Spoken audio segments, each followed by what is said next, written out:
ladies and gentlemen, I'm François Levent. It is 8 p.m. and you're watching BBC News.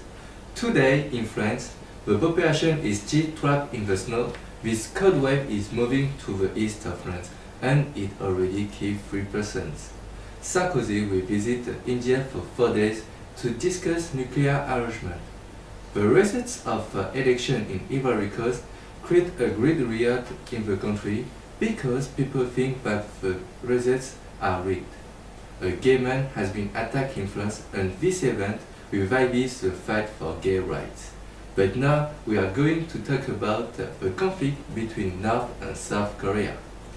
The South Korea island Yeonpyeong was the theater of war scenes. Families of buried houses are going up in the sky and the South Koreans were panicking and fleeing boats. Guns and explosions were echoing. Our special correspondent Bulam Sankam is going to share us the South Korea's point of view. I am now in Chongbuk National University. I have with me 3 guests and I'm going to interview them about the issue of North Korea. So here I have Young Byul, Hyun Jin and Seyong. So ladies, can you please tell me what's your opinion about the issue of North Korea? À mon avis, lorsqu'on parle de la Corée du Nord, il faut aussi parler de la Corée du Sud, c'est-à-dire parler du problème de la réunification. So according to Young Byul, if we speak about North Korea, we need to speak about South Korea, and this means the reunification issue. So, ladies, do you have some opinions about the reunification? Je pense que la Corée du Sud et la Corée du Nord sont 2 pays différents. Je suis contre la réunification car les cultures aussi sont différentes. Je pense que si la réunification a lieu, le Sud va s'appauvrir car il devra aider la Corée du Nord de façon constante. Okay. So, according to Seyong, we have here 2 different countries, so 2 different cultures. So she's against the reunification because South Korea will get poorer and poorer. So do you have anything else to add? Je pense que la réunification est nécessaire car la Corée est un pays. Le fait de séparer la Corée du Nord et la Corée du Sud engendre la séparation des familles. So according to Hyun Jin, she's for the reunification because she thinks it's necessary. Thanks to her, Korea is one country and the separation of the 2 countries is the separation of families. Do you have anything else to add? L'unification permettra d'obtenir plus d'avantages. C'est ça, bien sûr, au début, c'est ça difficile, mais avec le temps, on obtiendra au niveau du commerce et de la politique, etc., on peut obtenir des facilités. C'est ça. Okay. So according to Young Byul,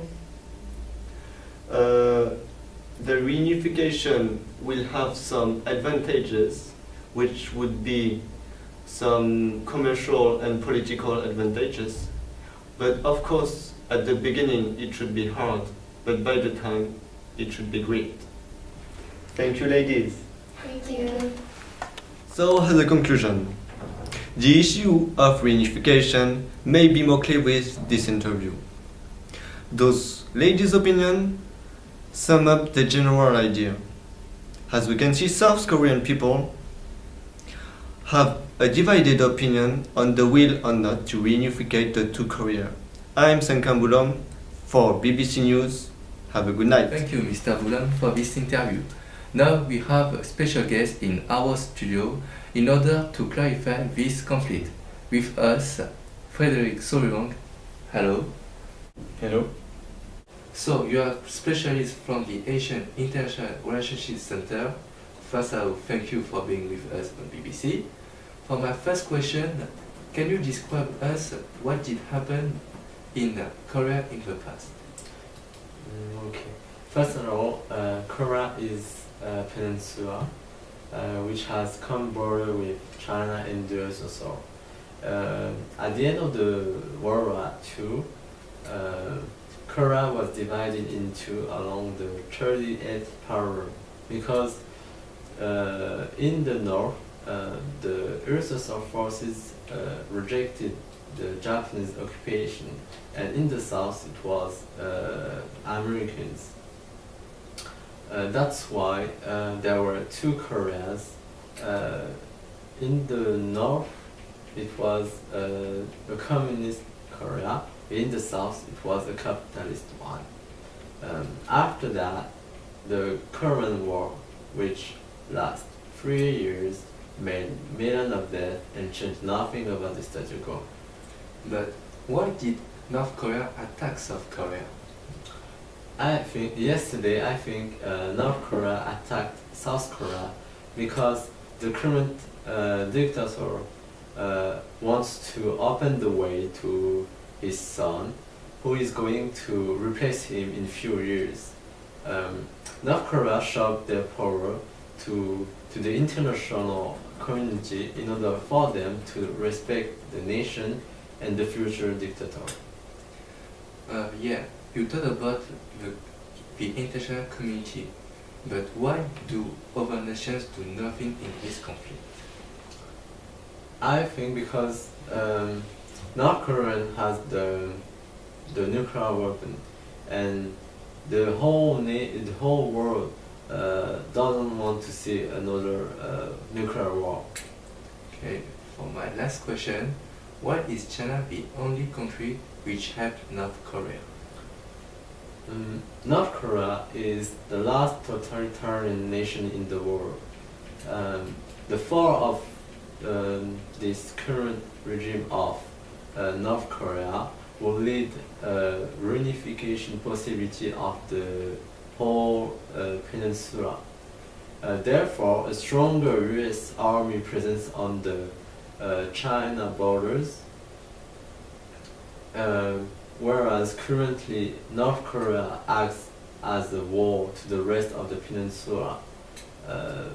Moreover, China does not want to see a stream of North Korea immigrants integrate his country. That's why I think China is the last nation that supports North Korea. Okay, thank you, Frederick, for your answer. Welcome. It is 9 p.m. Thank you for watching BBC News. See you tomorrow and good night.